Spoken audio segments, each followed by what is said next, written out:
పట్టణంలోని ఖాజానగర్ గుడిపల్లి కాలువ ప్రమాదాలకు నిలయంగా మారింది. తౌఫిక్ అనే 4 సంవత్సరాల బాలుడు ప్రమాదవశాత్తు సైకిల్పై వెళ్తూ కాలువలో పడ్డాడు. దీంతో గమనించిన స్థానికులు కాలువ నుండి బయటికి తీశారు. బాలుడు నీటిని మింగడంతో ఆసుపత్రికి తరలించారు. నెల రోజుల్లో ఇది 2వ ఘటన కావడంతో ప్రజలు ఆందోళన వ్యక్తం చేస్తున్నారు. ఎమ్మెల్యే స్పందించి కాలువపై స్లాబ్ వేయాలని స్థానికులు కోరుతున్నారు.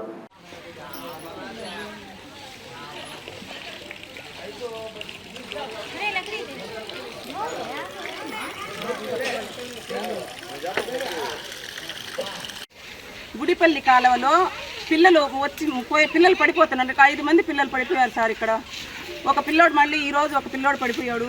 ఆ పిల్లోడు ఆ నీళ్లు తాగేసి హాస్పిటల్లో చేర్చేసాడు. ఆ పిల్లోడు స్కూల్కి పోయి ఇంటికి వచ్చే తాటికి మాకు నమ్మకం లేదు. ఆ కాలువ మీద పోయారా రావాలా.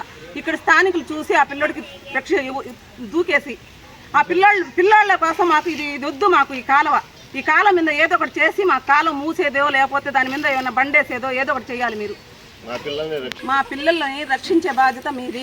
ఆ ఎమ్మెల్యే సార్ మేడంకి కొంచెం చెప్పండి. మేము చెప్పామని కొంచెం చెప్పి ఆ కాలువ బాగా చేసి మా పిల్లల ప్రాణాలు మీకు అంత విలువ లేకుండా పోతుంది. మా చిన్న పిల్లలు పడిపోతున్నారు సార్. మీరు ఏదో ఒకటి చేసి ఆ బిడ్డలు కాపాడండి, మమ్మల్ని కాపాడండి.